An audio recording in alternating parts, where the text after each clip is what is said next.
Ya está aquí la mesa imposible, que hoy es posible. Oigan, pues esperando también, se supone que ahorita a las 10 de la mañana hay una reunión para ver si se va Alejandro Exacto, Gertz Manero, ¿no? Es exacto. la novedad.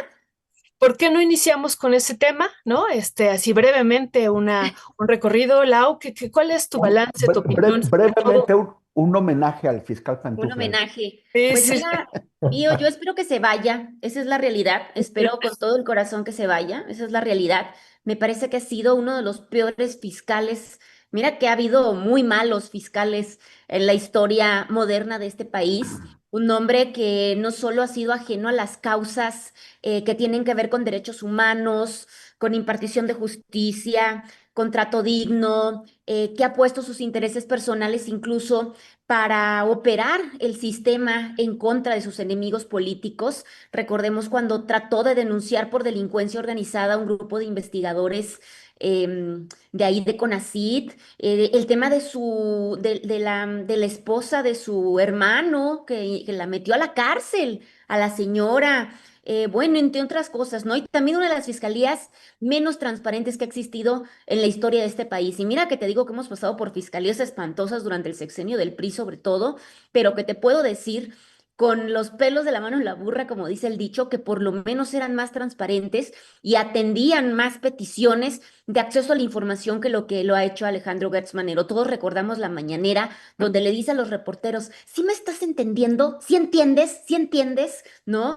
Ese tipo de fiscal, ¿no? Y bautizado por TEM también como el fiscal Pantuflas, porque ha hecho pocas apariciones y las pocas apariciones que ha hecho, obviamente, con una soberbia y una falta de tacto para con un montón de víctimas en un sistema de justicia que está rebasado y colapsado en nuestro país. Recordemos que se judicializan pocas carpetas de investigación, que los ministerios públicos siguen precarizados y por eso es que muchas veces terminan coludidos con las organizaciones criminales y que, bueno, no logra llevar, nunca logró llevar a sentencia firme casos históricos en la política de nuestro país. Te estoy hablando como el caso Ayotzinapa, bueno, un sinfín de casos que siguen ahí atorados y que seguirán atorados y que me parece que la mejor decisión sería que este hombre, que no tiene ganas de trabajar ni de informar a la gente, se vaya de una vez por todas.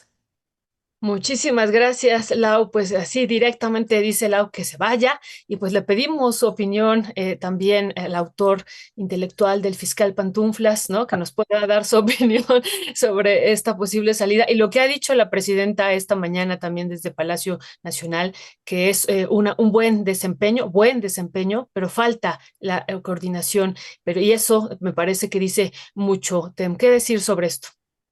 Pues qué bueno que lo manden de pantuflas a chupar faros.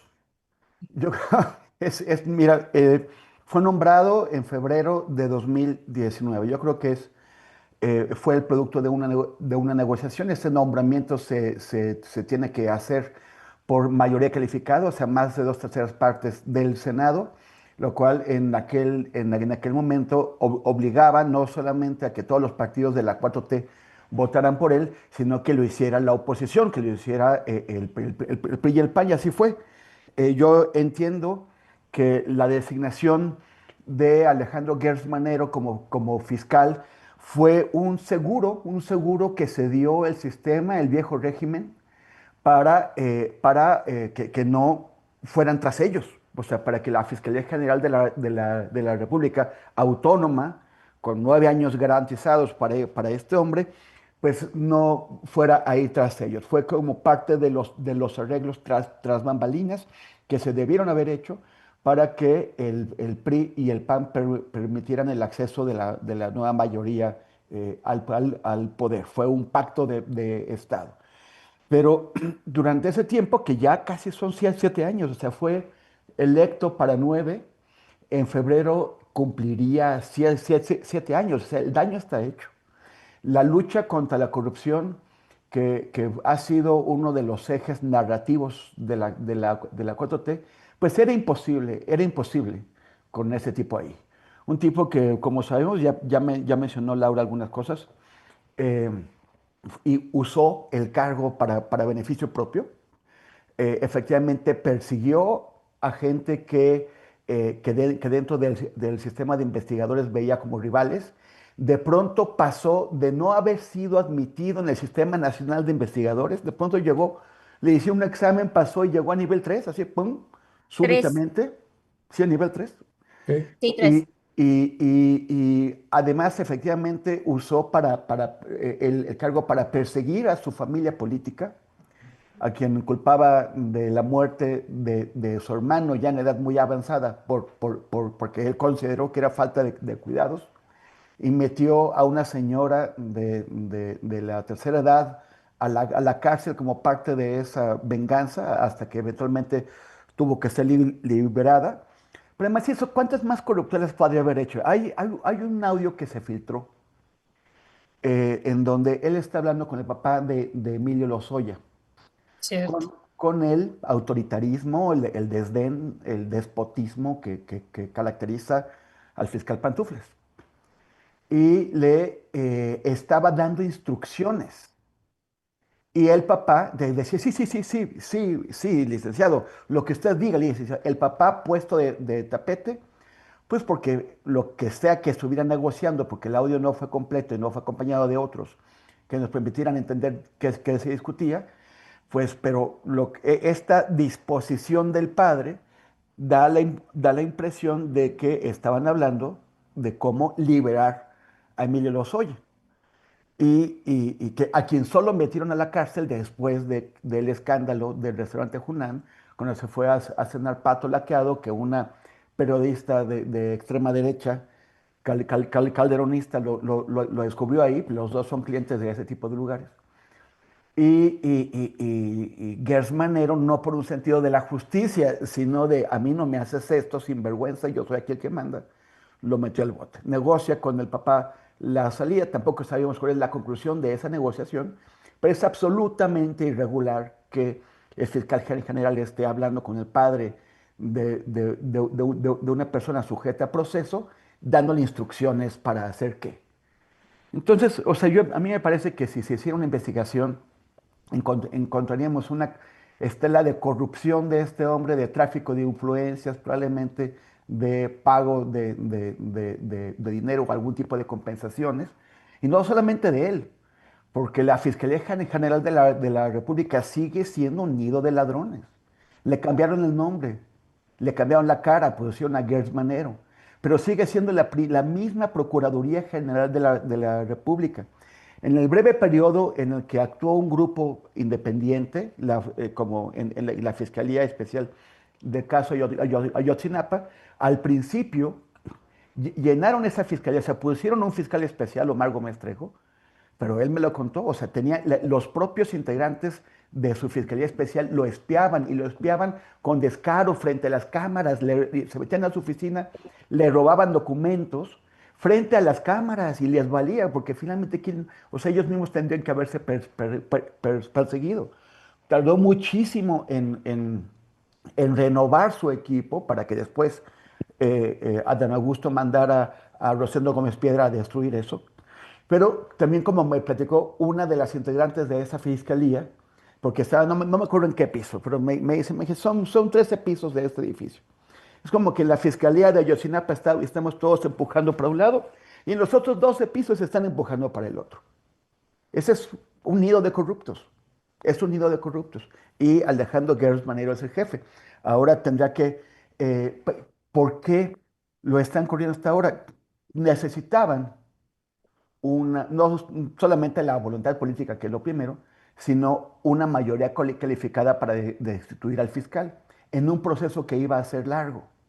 Andrés Manuel no tenía esa mayoría calificada, tendría que haber necesitado del PRI y el PAN, y ellos no le iban a hacer ese favor.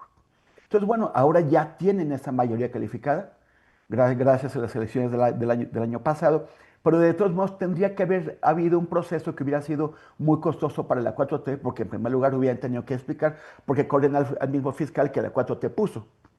Y después, porque hubieran tenido que hacer ese proceso con mucho desgaste, en donde Gers Manero se hubiera podido defender de diversas maneras. Una de ellas es con un discurso público de acusación a personajes de la 4T, pero otra es con la activación de procesos, con bases o sin ellas, contra integrantes de la 4T, que si ya de por sí con Monreal, con Adán Augusto y con otros está manchada por corrupción, pues le hubiera sido un costo y un desgaste de imagen mucho más grande. Pactaron con él, durante unas semanas la presidenta logró que se quitara las pantuflas, se pusiera los zapatos y fuera a presentarse a la mañanera algunos días.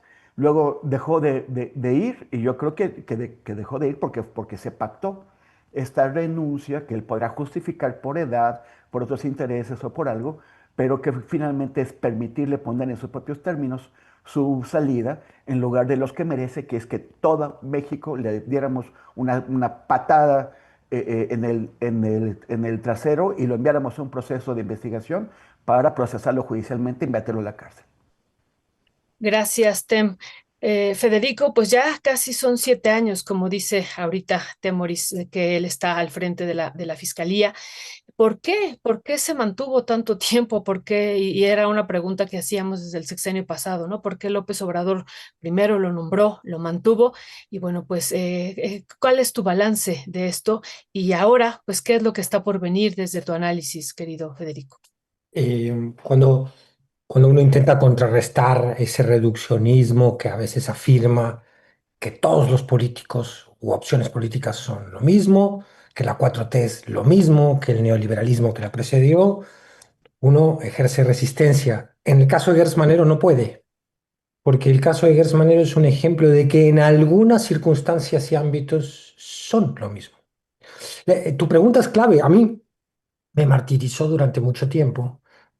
¿Por qué está allí Gers Manero? Y con el caso Ayotzinapa, que ahora relataba en una muy buena síntesis, primero la que hace Lau y luego Temoris, concretamente el caso de Omar Gómez Trejo, pues nos dimos cuenta que Gers Manero estuvo allí como una enzima para contener una investigación que pudiera golpear a las Fuerzas Armadas en México. O sea, y a otros actores de ese pasado, como muy bien decía Temoris, ¿no?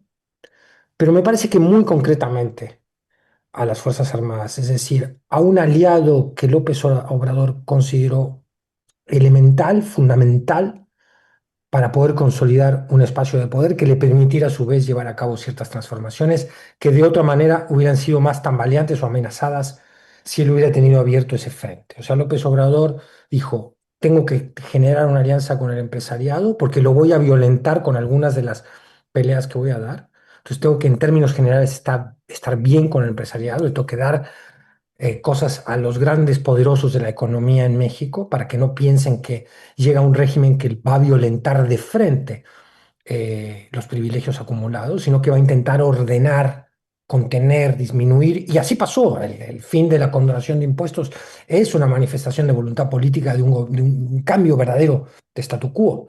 Pero imagino yo, esto lo ha explicitado él en alguna entrevista o es algo que podemos derivar de un análisis de su sexenio.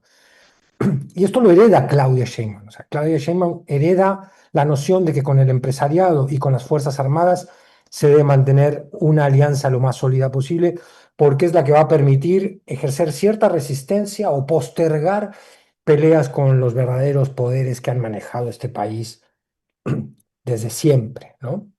Que ahora los vemos además desatados en una furia que eso ameritaría otro comentario aparte, pero en una furia donde vemos que hay un cambio de estrategia en el antiobradorismo, ¿no? En la oposición, en la derecha mexicana. Yo creo que Gertz estuvo allí por esa razón, y el caso de cómo sale Omar Gómez Trejo explicita esto. Y en las declaraciones de la presidenta vemos casi que admite que lo que recibió ayer, pues es la carta de renuncia. Hay que ver, porque hay gente que se está especulando con que ella se la pidió, Gertz lo rechazó. Yo creo que Claudia Sheinbaum ha entendido que es estratégico para el proyecto, políticamente estratégico para el proyecto de la 4T, más allá de que es atender un reclamo ciudadano de lo más legítimo, el tema de la seguridad pública, ha entendido que si no se profundiza con una renovación necesaria en las fiscalías, empezando por la Fiscalía General de la República, que recordemos que Gertz Manero inaugura la autonomía de esa institución y no hace nada con esa autonomía, no la convierte en un hecho virtuoso, sino que inercialmente mantiene las prácticas de lo que era antes esa institución de procuración de justicia. Y que Claudia ha dicho, bueno, no podemos evaluar, o no, no en este momento al menos,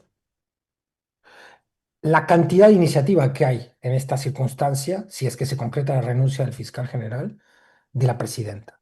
Pero por lo que ella comenta, diciendo hace falta más coordinación, deja entrever, no va a un ataque frontal, dice ha hecho una buena función, pero tampoco es muy elogiosa, si se fijan. Y por otro lado, dice hace falta mucha más coordinación. Quiere decir, necesitamos otra cabeza, otro mando, otra iniciativa. Allí los tiempos lo exigen. Es una buena noticia si se concreta. Y ahora empezarían las especulaciones sobre el recambio. ¿Quién vendría? ¿Si Ernestina? ¿Qué otra figura podría ocupar eh, el cargo, ¿no?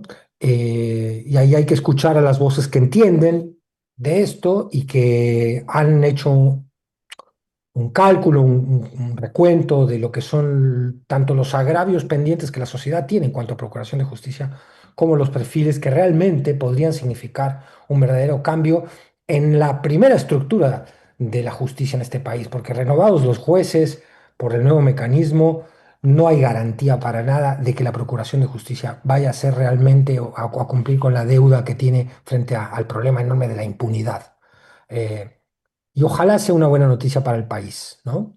Ahora, estos movimientos profundos políticos, si es que llega a ser profundo, pues van a tener también, van a encontrar cierta resistencia, sobre todo en los grupos de poder que fueron beneficiados por la inacción de Gertz Manero. Sí, eso es lo que nos está comentando el querido Maxi, abogado, en este momento, ¿no? De lo que está por venir. El proceso de sustitución puede ser largo. Él está argumentando justo por lo que se vivirá en el Senado una vez que se proponga a alguien. Y pues Morena tendrá que tener dos tercios del Senado, nos está comentando, y eso va a ser también difícil que se logre, y él hace énfasis en el voto que tendría que dar Yunes para lograr esos dos tercios del Senado. Y así es que, pues ya veremos lo que estará transcurriendo hoy en estos minutos que estamos aquí en la mesa o después, y ya veremos también lo que vendrá al ser nombrado alguno de ellos y avalado o no por el Senado. Así es que todavía quedan muchas cosas, pero como tú dices, Federico, creo que esta mañanera donde la presidenta ha dicho ha tenido un buen desempeño solamente, a diferencia de cómo lo trataba López Obrador, pues ha sido muy contundente, y lo otro, pues que ha dicho que sí, pues hay un faltante de coordinación, y eso entonces ya está dando pues prácticamente el rumbo de que él va a salir, pero bueno, eso todavía está por confirmarse oficialmente. Pero Así bueno, es. si están Gracias. Si están de acuerdo, pasemos a este primer tema, salvo que Lau quiera complementar con este tema, de cerrar con este tema. El otro tema que se da en el entorno del nombramiento de la Miss Universo, ¿no? De la mexicana, y bueno, pues todo lo que está ahora ocurriendo, transcurriendo con Raúl Rocha, que es parte también de este certamen, es parte, digo, del negocio, ¿no? De dueño de este certamen de Miss Universo. ¿Qué decir, Lau, a partir de que conocemos esta orden de aprehensión? ¿Qué es lo que está también aquí de fondo? Tú hablabas también del Casino Royal. Cuéntanos, por favor, cuál es tu valoración sobre esto. Oigan, qué plot twist, ¿no? Qué giro de drama. Empezó con una Miss Universo y terminó convertido en testigo protegido. De verdad es que esta historia solo puede pasar. Ni la inteligencia artificial la hubiera creado si le hubiéramos pedido una historia, ¿no? Una buena novela. Está para serie de Netflix, ¿eh? La verdad es que yo estoy muy impresionada. A ver, pues mira, lo que pareció un escándalo de espectáculos, querida Violeta, porque en la semana, bueno, hubo mesas de opinión en todos los programas de espectáculos, de si la corona estaba comprada, de que si no, de que si la Miss Universo, de que si la 4T la había puesto. Bueno, me parece que lo que Claudia está pasando. Sheinbaum, ¿no? Directamente. Claudia Sheinbaum, por eso te digo que yo creo que ahora les va a tumbar la narrativa a toda la derecha de que Claudia Sheinbaum había comprado la corona, porque miren lo que está pasando en estos momentos con Rocha, ¿no? No parece ser protegido de la 4T con todo lo que le está sucediendo. Mala semana para Rocha, quien fue a pelearse, por cierto, a todos los noticieros la semana pasada con su tono regio que tiene fuerte, fue a gritonearse a Loret de Mola, a Adela Micha, todo el mundo, ¿no? Entonces. Pues como yo les comentaba, a ver, Rocha no hace su primera, digamos, aparición en el mundo público con el tema de Miss Universo, solo que se nos olvidan de repente las cosas, sino que trae una trayectoria marcada desde el año 2011, justo por la tragedia del Casino Royal en Monterrey, donde murieron 52 personas en un ataque de los Zetas. No sé si recuerdan esta tragedia terrible que hasta el momento no ha sido esclarecida. Y Rocha era uno de los socios principales del casino, quien operaba pues con permisos que al parecer eran irregulares y vínculos pues políticos muy claros, ¿no? Sobre todo con la gubernatura de ese estado. Así que cuando vino el atentado, él sale del país y se presenta como víctima. Y claro, como en ese momento el Estado, o sea, recordemos que estaba Felipe Calderón Hinojosa y no le convenía exhibir realmente los nexos que había entre los políticos y los narcotraficantes porque iban en contra de su política de Estado, pues nunca esclareció del todo esta trama de corrupción y complicidad que hubo alrededor del tema del Casino Royal. Entonces, la historia sigue abierta, por cierto, y parece que hoy regresa a cobrarle factura, pero de otra manera, a Rocha, porque lo que sucede con este tipo me parece que es lo que hacen muchas élites empresariales mexicanas, y es que se mueven de un sector manchado por la ilegalidad, en este caso el tema de la opacidad de los casinos, y transitan a negocios respetables para tratar de limpiar su nombre, que creo que fue lo que hizo Rocha después del año 2011. Empieza a formar negocios relacionados con la energía, con gasoductos, con la aviación, empieza a recibir contrato de Pemex, es justamente el de lo que nos enteramos con el tema del papá de Fátima Bosch, cargos en grupos empresariales, es lo que les digo, no termina comprando el 50% de la organización Miss Universo. Entonces, bueno, empieza a construirse pues esta figura visible de que tiene negocios globales que le dan legitimidad y proyección internacional, lo cual le daba credibilidad con accionistas y prácticamente se olvida todo el tema de la colusión que hubo con los Zetas, con el tema del Casino Royal. Entonces, el problema es que mientras posaba como dueño de Miss Universo, y era lo que no sabíamos, y por eso les digo que la trama aquí se volvió que ni la IA la hubiera adelantado, pues la Fiscalía General de la República lo investiga por encabezar una red que incluye tráfico de drogas, armas y combustibles de Guatemala y México. De hecho, de acuerdo con el diario Reforma, que es quien da a conocer la mayor información, pues se le imputan temas delicadísimos como delincuencia organizada y huachicol prácticamente. Entonces, se habla de este traslado de hidrocarburos por ríos, de almacenamiento en bodegas, de posibles vínculos con el cártel del Golfo, el cártel Jalisco y la Unión de Tepito, es decir, prácticamente con todos los cárteles de este país. Entonces. Pues parece, según la poca información que tenemos, que Rocha ahora sí busca refugio en la figura del testigo protegido. Se supone que solicitó un criterio de oportunidad, justo como el que solicitó Emilio Lozoya, que es de entregar información a la FGR para obtener procesos durante el proceso judicial, ¿no? Entonces, pues bueno, me parece que lo colocan como una pieza relevante en una red criminal transnacional y muy importante. Entonces, creo que es claro que Rocha Cantú pues logró muchísima impunidad desde la tragedia del Casino Royal, sin responsabilizarlo de absolutamente nada y sin investigar realmente sus nexos con el cártel de los Zetas. Y bueno, ahora lo golpean estas acusaciones ya no solo con un cártel, sino con tres organizaciones delictivas. Entonces, bueno, em, híjole, veamos si su colaboración sirve para armar pues, pues, pues no sé, las piezas que están ahí sueltas con el tema del huachicol y que justo pues terminó hace algunas semanas también con la detención de funcionarios federales y militares muy importantes. Entonces, pues el dato es contundente, me parece que el presidente de Miss Universo y ex socio del Casino Royal, pues está intentando negociar su futuro judicial. Mientras el país sigue discutiendo si la corona de Fátima Bosch fue comprada o no. Entonces, bueno, está fuerte el tema.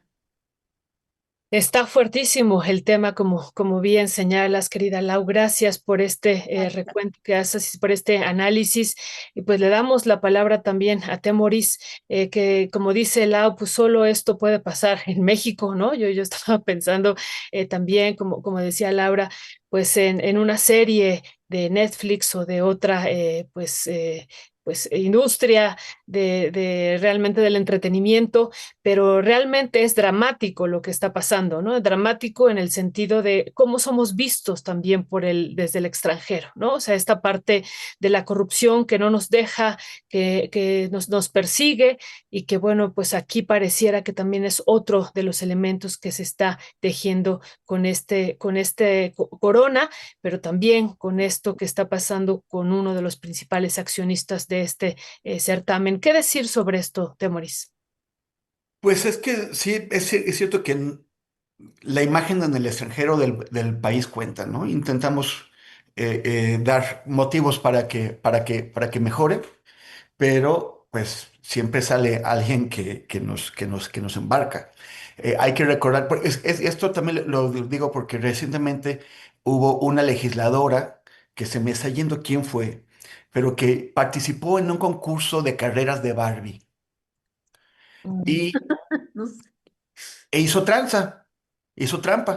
Pero además este tipo de trampas, o sea, lo mismo que Madrazo, que Roberto Madrazo, que fue a Berlín después de haber sido candidato presidencial perdedor y quiso, y de pronto ganó.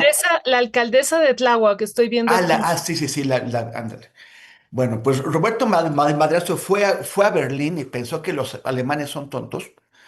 Entonces se metió al maratón y lo ganó, como si los alemanes no pudieran saber quién realmente gana. El circuito era como un 8 y en lugar de dar los dos círculos dio nada más uno y llegó primero en su categoría de edad. Salió por entre los árboles, ¿no? Unos arbustos, ¿se Tomó un acuerdan? atajo, ¿no? Tomó un atajo, ¿se acuerdan? Tuvo un atajo por un arbusto.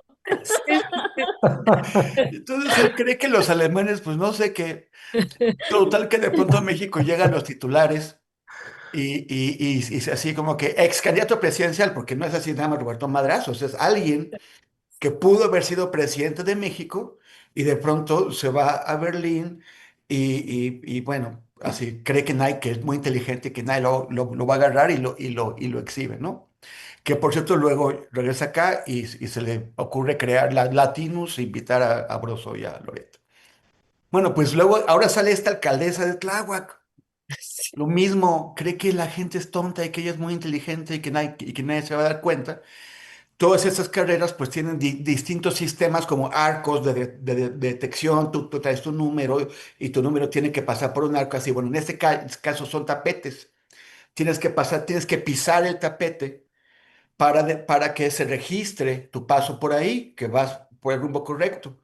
Bueno, pues la señora también, al mejor estilo de Madrazo, toma un atajo y empieza a poner por todos lados en redes sociales que había ganado la carrera de Barbie. Y salen los de Barbie y dicen, pues no ganó nada, ¿de qué está hablando esta señora? Ni siquiera, no pasó por uno solo de los tapetes. O sea, que, bueno, por nada se habrá ido. Luego, está el show de esta mujer que al principio nos causó mucha admiración. El tipo tailandés que estaba, o sea, según la versión que se manejó aquí, todas las candidatas, las concursantes a Miss Universo, tenían que registrarse para que una o varias, no sé qué, las que él eligiera, cenara con ese señor tailandés. Y luego, quién sabe qué más les iba a pedir, ¿no? Pero de pronto tenían que verse obligadas a soportar una cena de dos con un tipo como estos. Entonces ella no lo firmó y él la reprendió en público y fue cuando la vimos levantarse y decir que a ella no la van a callar y salió del salón en tromba con algunas concursantes que la acompañaron y le preguntaron qué había pasado y ella habló muy bien, de hecho muy bien, y, o sea, a mí me pareció que había dado un gran ejemplo. En parte también porque sabía que estaba arriesgando la descalificación o que simplemente el jurado no la quisiera.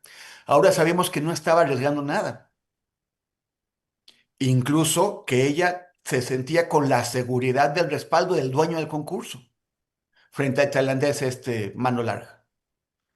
Entonces, o sea, queda la impresión de que no fue un acto de valentía, sino un acto de soberbia de tú no sabes quién soy yo, tú no sabes con quién se mete, yo ya tengo esto resuelto. Y puedo permitirme mandarte al diablo, como lo hizo.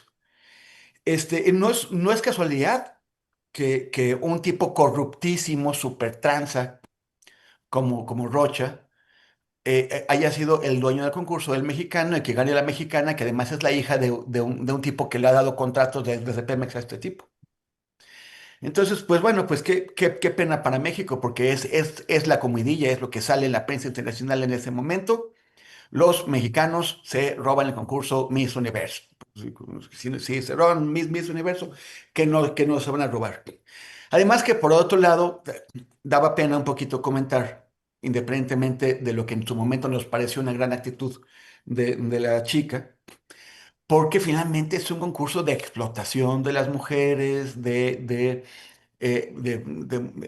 halago o de elogio, del lujo, de la objetivización de la mujer, absolutamente mercantil, sin ningún beneficio para nadie, ni para nadie más que para los que están haciendo negocios ahí, y convierten a chicas en símbolos de lo que debería ser la mujer, que ellos controlan, esos hombres que son los dueños del concurso, controlan a la ganadora y le dicen a las mujeres que toman en serio eso, que así deberían ser. Las convierten en modelos, en role models, ¿no? Entonces, bueno, pues todo eso una pena. Y luego la oposición, yo no, así, es que en serio que agarran cualquier cosa, ¿no? Y que Claudia Sheinbaum se había robado el concurso. O sea, así como, pero ¿de dónde saca? O sea, ¿qué relación tiene un empresario tranza con la presidenta? Y la presidenta le va a decir, sí, dáselo a la hija de ese señor que no conozco, que no sé ni quién es. En fin, todo pura vergüenza aquí. Yo creo que nada más certifica que esos concursos deberían ya quedar en el pasado como algo que nos da penita ajena. Pues sí, como bien dices, qué situación tan lamentable y vergüenza hacia el exterior. Pero bueno, es parte de la historia que vivimos acá en México. Pues, ¿cuál es tu valoración también, Federico, sobre este otro tema?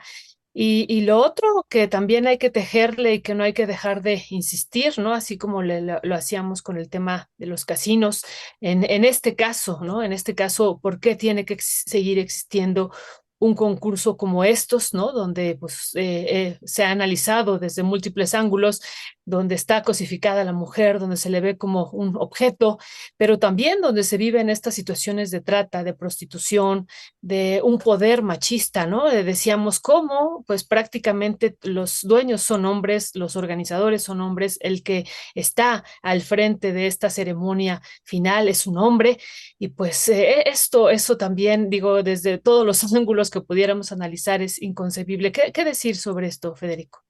Sí, son los resabios de un patriarcado en decadencia que se resiste a morir y que es increíble, ¿no? Que después de ciertas reivindicaciones que han instalado otra manera de pensar la sociedad de parte de la lucha de las mujeres, sigan existiendo este tipo de concursos que no hay nada más estúpido que medir la belleza, que jerarquizarla. Esta es más guapa que esta. Es absurdo, ¿no? Y cosifica, por supuesto, a la mujer, sin duda. Totalmente en contra de esta costumbre dirigida, como bien denuncias, Violeta, por machos, ¿no? Ahora, cuando te metes en la historia del personaje de Rocha mismo, dices, bueno, es un ejemplo, es un paradigma de todo lo que está mal inercialmente en México, de todo lo que México debe arreglar. Entrada es un macho, ¿no? O Sí, sea, el tipo encarna toda una serie de vicios que esta sociedad no puede, no termina de quitarse encima. Otro es esta naturalización de que tienen ciertas clases privilegiadas en México, de que ellas pueden estar fuera de la ley. O sea, que la ley se aplica a las clases bajas, a los pobres, a la servidumbre, ¿no? Si una persona se roba una mandarina en un supermercado, pues esa persona sí es objeto, ¿no? Penal. Eh, pero si este tipo hace todo tipo de personajes como él, comete todo tipo de delitos, pues es que eso es natural, es lo que corresponde a su posición social y eso es asombroso porque él avanza en una serie de, bueno, de hechos delictivos que después salen a la luz, pero en ese avance uno dice, bueno, ¿por qué hay tanto descuido? Yo creo que parte del descuido, y este cuate Rocha es un ejemplo, pero hay tantos otros que se suman a él, tiene que ver con esta idea, ¿no? De que ellos viven fuera de la ley. La ley no es para esa clase social. Eh, es asombroso cómo realmente son personajes y costumbres y prácticas que están fuera de los tiempos, de los cambios. O si se quiere ver al revés, los tiempos no logran cambiar lo suficiente como para que personajes como estos terminen de actuar de la manera en que lo hacen. Yo quiero destacar un hecho muy gracioso. Leyendo las peripecias del concurso y todo, me topo con que uno de los jurados renuncia 2 días antes del fallo, diciendo que hay conflictos de intereses y es un músico franco-libanés que adivinen cómo se llama. Es Sí, increíble. sí, Omar Omar Harfuch. Harfuch. O sea, es que si tú dices, a un guionista le dices, mira, vamos a hacer la historia de Rocha y de Fátima y le sales con que uno de los que denuncian las trapizonas se llama Omar Harfuch, y dices, no, compadre. O sea, te pasaste, es un guión estúpido. ¿Cómo crees que es Oye, una oye, ya joya? iban, ya iban a decir, Claudia Sheinbaum le da el concurso, se roba el concurso para Fátima, pero se va Omar Harfuch. Hay diferencias en la 4T, lucha Pero, interna. ¿cómo no va a haber conflicto de interés si el secretario de Seguridad Pública es jurado del concurso de belleza? sí, No, sí. mira, si no fuera porque hay tanto dolor y tanta discriminación y tanta, porque acá estos delitos, por supuesto que siempre golpean a sectores amplísimos de la sociedad, ¿no? Pero sería graciosísimo todo este episodio. No puedo agregar más a lo que ya dijeron Lau y Temoris al respecto.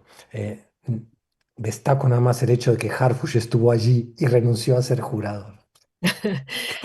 Sí, qué tremendo. Pues es parte de lo que decía Lau al principio, ¿no? Pues si se hubiera hecho un guión, pues nada, nada es tan perfecto como este que estamos viviendo por los personajes, ¿no? O este video que recorrió mucho las redes sociales, digo, sí, son trendy topic nacional y mundial, donde también Fátima Bosch está hablando a favor de Claudia Sheinbaum, ¿no? Entonces ya también lo tejían como parte de esta red que ella había estado al frente en esta decisión. O sea, son muchas, muchas cuestiones.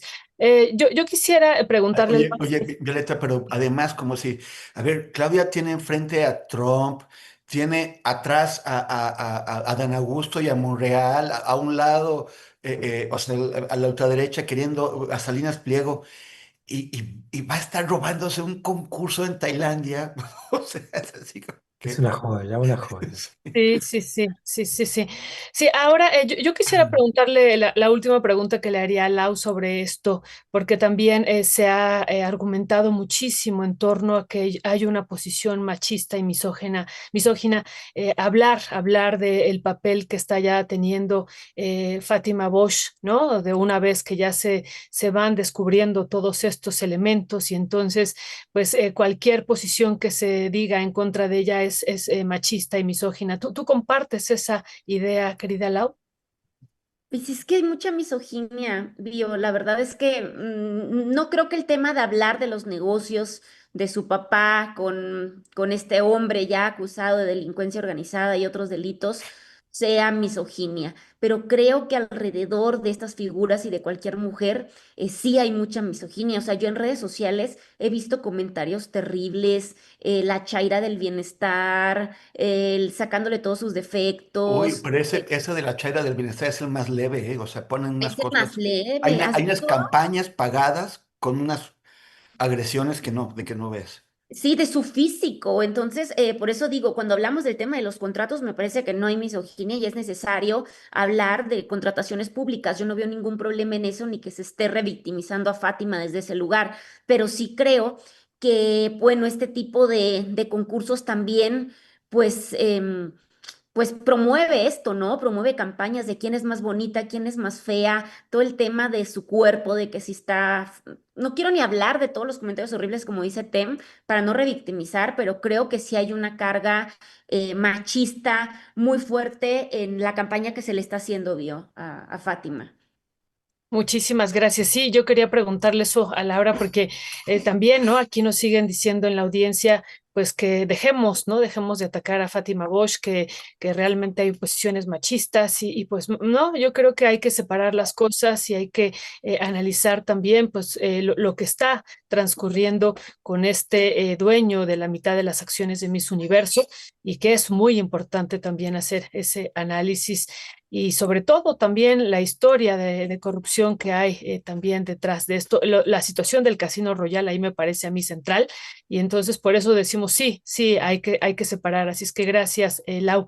Está el otro tema propuesto por Federico, entonces regresamos nuevamente a Federico, ¿no? Y ya ahorita le damos la palabra también a Tem. La movilización de los agricultores, transportistas y todo el contexto político que estamos viviendo.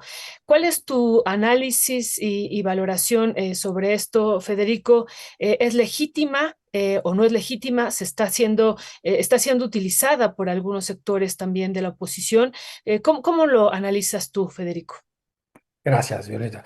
A ver, muchas veces cuando intentamos ver, analizar, entender una protesta social, una movilización social, nos quedamos en las formas y al quedarnos trabados en el análisis de las formas perdemos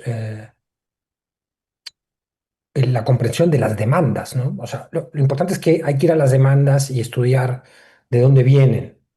Ahora, una cosa es entender que hay demandas de este movimiento donde confluyen la protesta tanto de los productores, agricultores, sobre todo de maíz, con algunos sectores de los transportistas que coinciden. Eh, y otra es, sin caer en la autovictimización que le gusta tanto a la 4T para a veces evadir la responsabilidad que le toca como gobierno de resolver los problemas de la ciudadanía, sin caer en eso, es muy difícil a medida que nos vamos metiendo un poquito, incluso sin secundar a ciegas, repito, lo que puede decir al respecto Rosa Isela Rodríguez sobre el perfil de algunos de los protagonistas o líderes de este movimiento, pero es indudable que también confluye con un momento en donde hemos visto, coincide, y insisto en que esta coincidencia no le quita valor o legitimidad a los reclamos o demandas de los agricultores, ¿no? Pero es inevitable no ver que hay una coincidencia política con lo que podríamos interpretar como un giro de estrategia de parte de la oposición en México, que es una estrategia que ha optado, a mi modo de ver, esto hay que ver si se incrementa, si se desarrolla o cuáles son sus últimas consecuencias, pero a mi modo de ver, las señales están muy claras en lo que fue la marcha, la falsa marcha de la generación Z, por apostar por la violencia física. Esto lo ha declarado Jorge Romero, el presidente del PAN, ¿no? No nos queda otra salida que la violencia, dice él en una entrevista que ha tenido mucho eco, porque claro, ¿qué interpretación metafórica de lo que dijo podemos hacer? O no, es evidente que el tipo se fue de boca y confesó algo que después estamos viendo. Es decir, me parece que la oposición en México ha apostado por la desestabilización. que lo vayan a conseguir, que la correlación de fuerzas con una 4T que tiene muchísimo apoyo popular todavía lo permita o no. Esa es otra respuesta, ¿no? O es otra pregunta.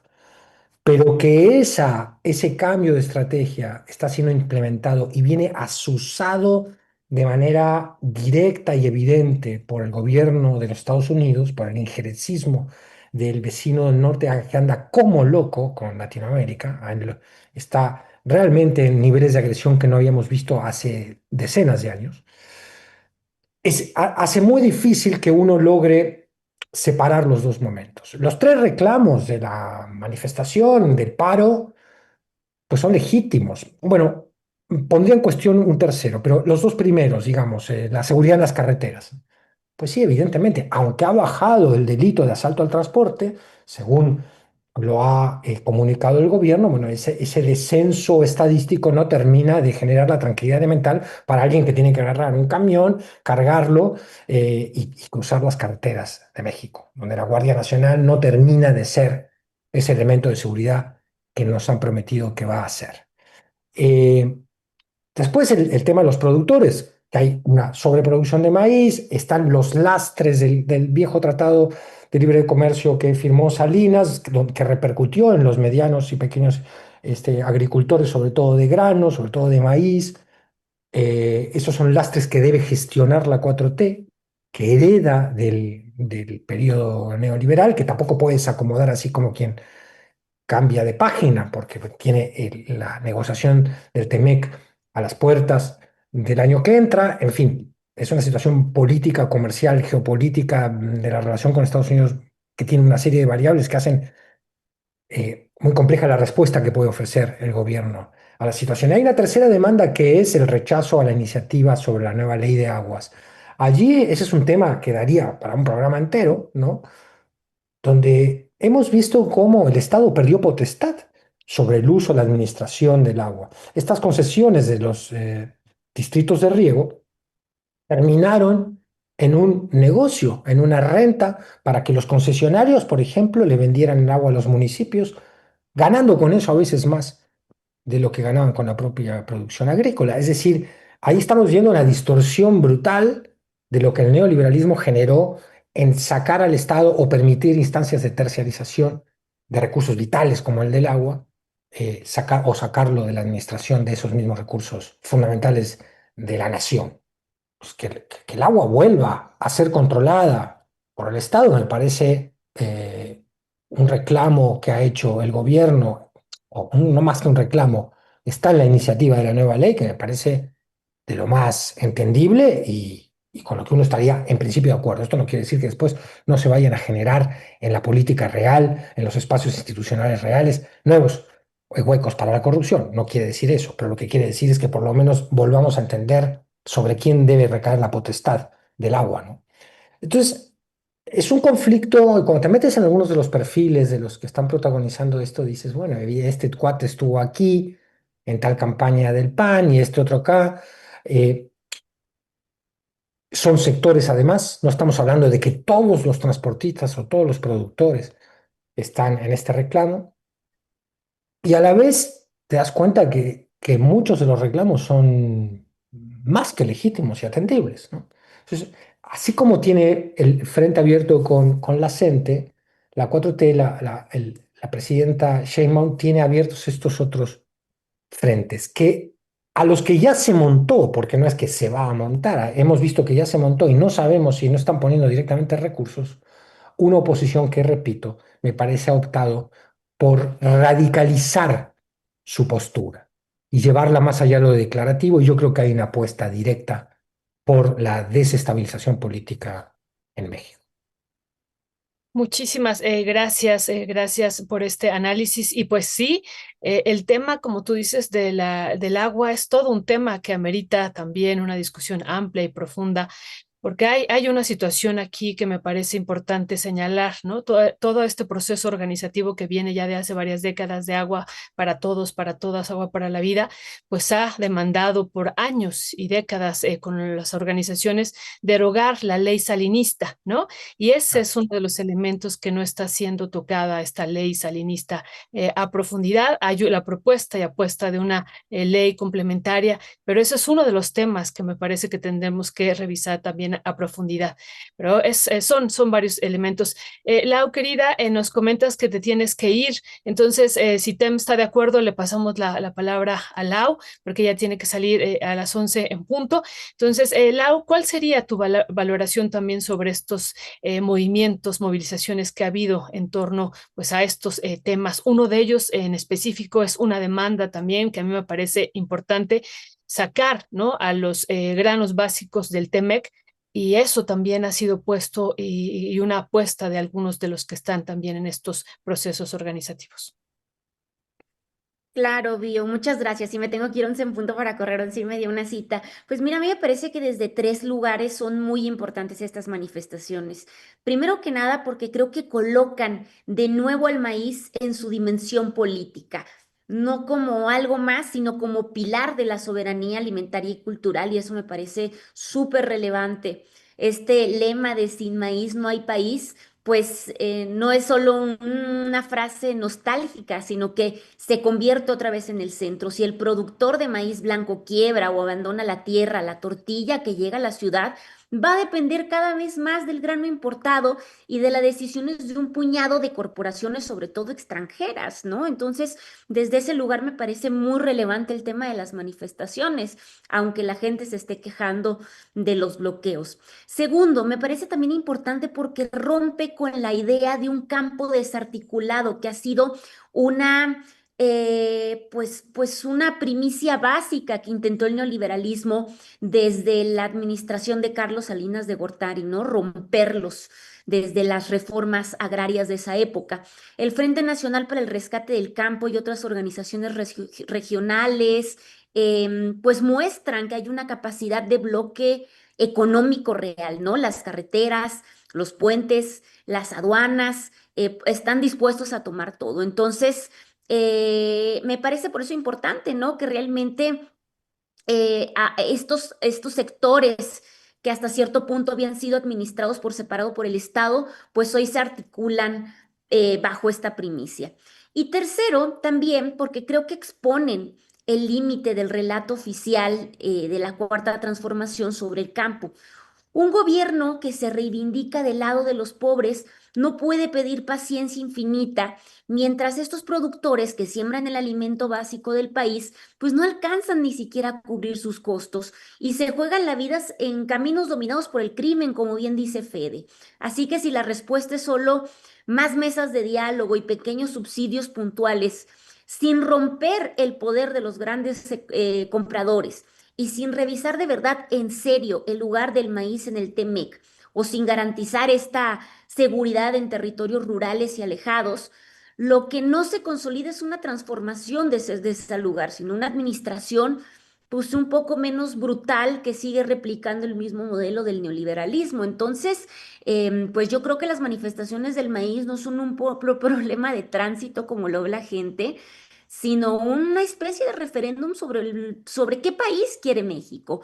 Y bueno, prácticamente uno donde el maíz no se decida en las mesas de negociación en Washington, no se decidan en las mesas de negociación, por ejemplo, con Minsa, sino que las condiciones de quienes lo siembran sean el punto de partida, pues para cualquier pacto económico. Entonces, me parece que desde la izquierda, pues la única salida coherente pasa por asumir que es injusticia para los maiceros, con todo lo que tiene que ver con el precio, con la seguridad, con el agua, con la soberanía.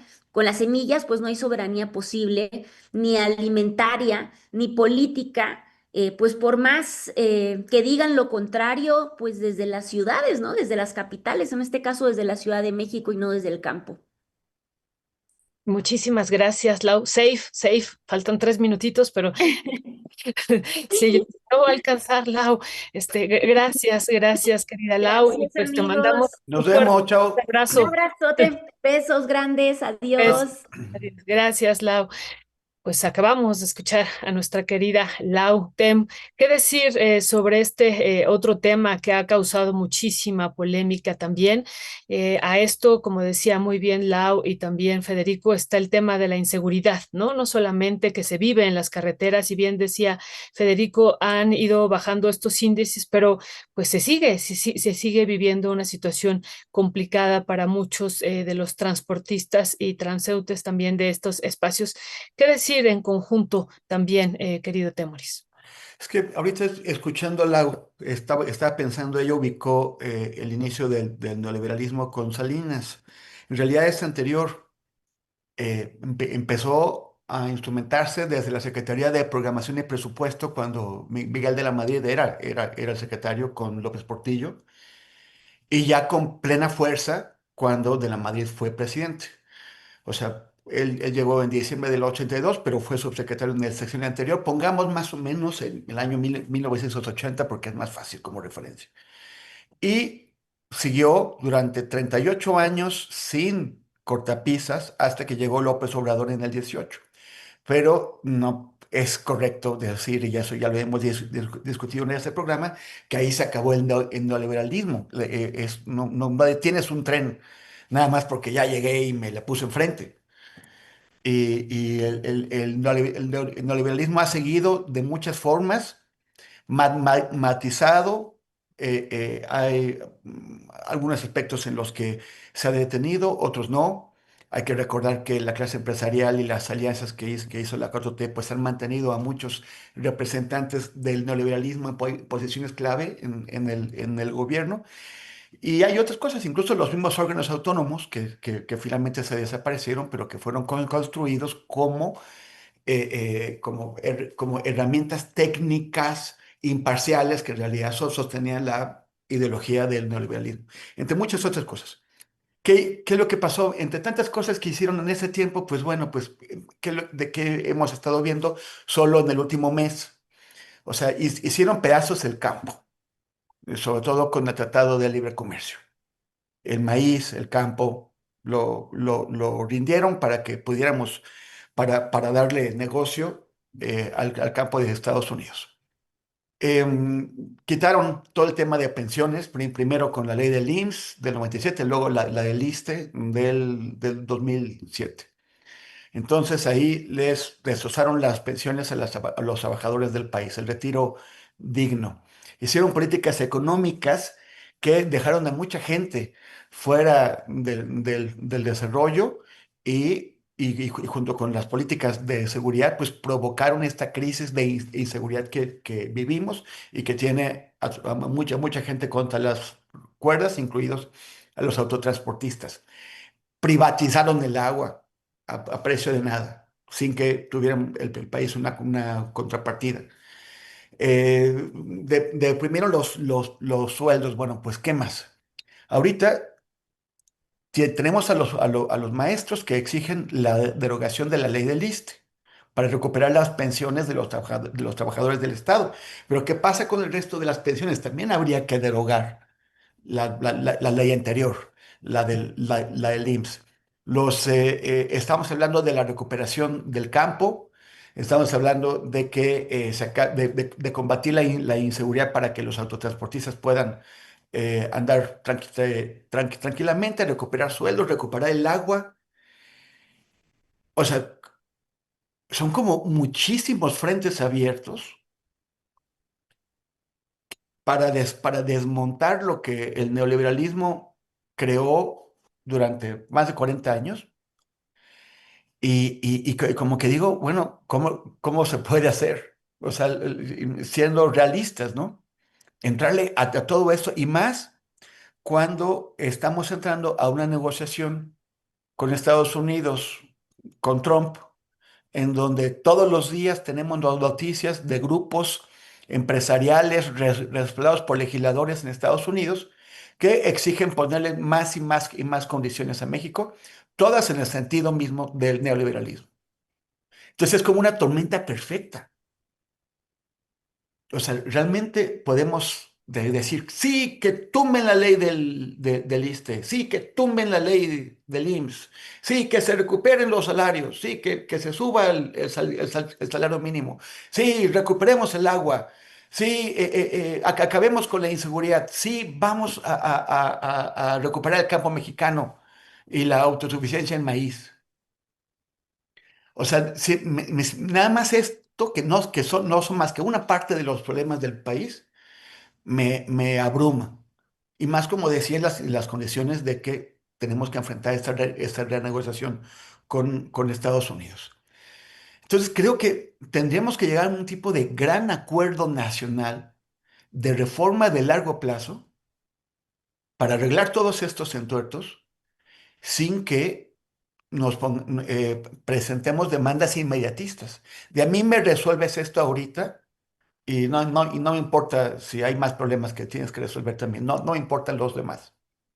En el caso muy concreto de la ley del ISSSTE, que sí creo que se tiene que derogar para regresar al menos, bueno, a un sistema de pensiones mejorado, pero ¿por qué nada más los trabajadores del Estado? O sea, tendría que ser para el conjunto de los trabajadores del país. Entonces, pues bueno, pues tiene que, esa es también la tarea del gobierno, tratar de explicar, pero se hace más difícil cuando tenemos las carreteras bloqueadas por autotransportistas que están peleando porque no se reforme la ley de aguas. A ver, ¿qué tienen que ver los autotransportistas con la ley de aguas? Lo de la seguridad sí, pero la ley de aguas ¿qué? Están bloqueando las carreteras para que quien se quede con el negocio del agua. Porque cuando uno dice distritos de riego, parece que estamos hablando de algún tipo de entidad administrativa o de demarcación administrativa que es pública, que es controlada por el Estado, por la administración pública. Pero no, los distritos de riego son controlados por privados y hacen negocios. Viridiana Ríos ponía el ejemplo de del distrito de riego de Tijuana, que la ciudad de Tijuana tiene que comprarles a privados que están haciendo negocio con el agua de todos, el agua para la ciudad y que la venden a 6 veces el precio de extracción. O sea, es un mega negocio para ellos, se están haciendo ricos mientras la gente en Tijuana tiene sed. Entonces, o sea, también aquí hay un tema de extorsión que están empleando los que hacen negocio con el agua, utilizando a los autotransportistas. Y hay que recordar que en 1972 y 73, en Chile, para tumbar al gobierno de Salvador Allende, antes del golpe de Estado, para preparar la ruta al golpe de Estado, Estados Unidos y Australia, eso lo sabemos ahora que tiene que ver Australia, Estados Unidos la metió. Estados Unidos y Australia y la extrema derecha chilena usaron a los autotransportistas para estrangular las carreteras de Chile exactamente igual que lo que están haciendo ahora. Tenemos memoria. Entonces yo también creo que hay que distinguir cosas. Y no me parece que se deba negociar absolutamente nada de agua con los autotransportistas. Y también señala Viri Ríos en un artículo que publicó ayer en el Milenio, dice que Monreal, que ya sabemos a qué se dedica Ricardo Monreal, pues a proteger intereses de quién sabe quién. Ricardo Monreal es el que intentó hacerle el favor a Salinas Pliego de introducir por lo oscurito una norma como parte de un proyecto de reforma más grande que iba a permitir que Banco Azteca, que los reguladores gringos no quieren saber de Banco Azteca por lavadores de dinero, y por eso Banco Azteca no puede vender sus dólares, quiso meter una cosa por atrás que nadie se dio cuenta para que el Banco de México le comprara a Banco Azteca los dólares que no puede vender en Estados Unidos. Y ahora el mismo Monreal es el que está diciendo que hay que renegociar la propuesta de ley de aguas. A mí me parece que no, y me parece que no hay por qué negociar la ley de aguas con los autotransportistas. Son cosas distintas. Muchísimas gracias, Temoris.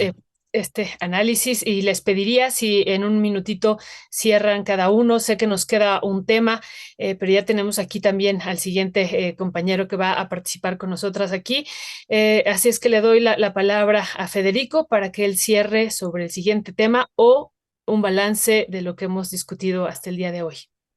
Gracias. Sí, no, te dejamos que con el siguiente invitado. Nos hemos comido ya el tiempo. Yo coincido con lo que has puesto aquí, Temoris, sobre todo porque me parece que estamos, insisto, y con esto no quiero fomentar un alarmismo que no tenga sustento en la evidencia o que sea producto de un estado de ánimo. Yo creo que si juntamos las variables y vemos los hechos, revisamos la historia, cómo paras un país, pues si los transportistas paran, paras el país, ¿no?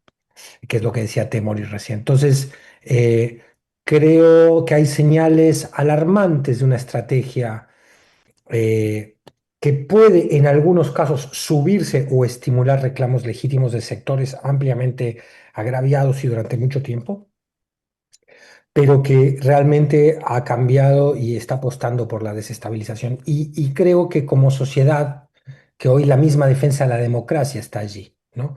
No atacando a la tiranía de la 4T como ciertos liberales en México y en el mundo aúllan tan aterrados y preocupados por la separación de poderes. Creo que la verdadera o la más aguda y la más preocupante agresión al sistema republicano y democrático viene de una ultraderecha que está apostando abierta y impúdicamente por la violencia física, por la desestabilización.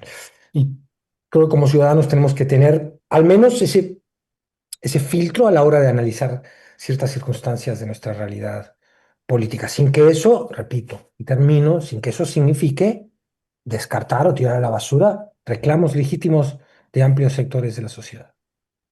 Muchísimas gracias, querido Federico, y te mandamos un fuerte hasta allá, hasta Europa, hasta debe ser ya tarde, tarde, bueno, ya No cercano, tanto, es ¿no? las 6 de la tarde. A las 6 de la tarde, perfecto. Pues yo dije ya, incluso cortemos por Federico, ¿no? No, no, no, no, no. Bueno, gracias, gracias, querido Federico. Gracias a Eh, ustedes. Temoris, ¿con qué cerrarías también esta mesa imposible? Pues recordar que este sábado es el Día Internacional de Solidaridad con Palestina. Entonces hay un conjunto de eventos que se están programando en el Antimonumento por Palestina en la Alameda, frente a Relaciones Exteriores. Este sábado va a haber de distintas actividades en Chapultepec. La Agrupación Mexicana de Judías Independientes va a hacer un taller de papalotes por Palestina para niños. El domingo tenemos en el Teatro Bar El Vicio con las Reinas Chulas, tenemos unas jornadas por Palestina todo el día, en donde vas a estar tú, Violeta, va a estar Ernesto, la Frutilla Sumud, un grupo de periodistas, va a haber teatro, performance, comida palestina hecho por la familia Abed, que es una familia que recientemente inmigró desde Gaza. El lunes tenemos una lectura con un poeta palestino que va a la FIL de Guadalajara y que conseguimos que diera una charla aquí, una lectura de su poesía en Casa Tomada. Todos estos datos los estoy poniendo en mis redes y en mundoabierto.info para quien tenga interés, para que no se lo pierdan. Y también en mundoabierto.info, pues seguimos con el tema de Palestina, explicando cómo para Israel un cese al fuego es que el cese al fuego de los demás y que Israel mantenga su fuego, como históricamente se dedica a incumplir y a romper todos sus acuerdos y a incumplir sus compromisos, no solamente ahora, es un patrón de toda su existencia. Y también incluimos un llamado del Grupo Académicos por Palestina que tú has tenido aquí en Rompeviento, que la UNAM, ellos le preguntaron a la UNAM si había convenios con instituciones israelíes. La UNAM dijo que no, ¿y qué crees? Que descubrieron que sí. Y tienen los números de los De los convenios que conven- están exigiéndole a la universidad. Ya no le están diciendo al rector Louro Milli que no diga mentiras, pues bueno, ¿para qué le van a decir eso? Pero sí que, como ya hizo el Colegio de México, la Universidad Autónoma de Querétaro y el CIDE, que rompa relaciones con esas instituciones. Entonces, todo eso también lo tenemos en mundoabierto.info. Pues muchísimas gracias, querido Temoris, por recordar también este sábado y domingo que va a haber diversas actividades, así es que estaremos también aquí compartiéndolas el día de hoy, el día de mañana y en las redes sociales de Rompeviento TV. Les mandamos un fuerte, fuerte abrazo a los dos y a nuestra querida Laura también.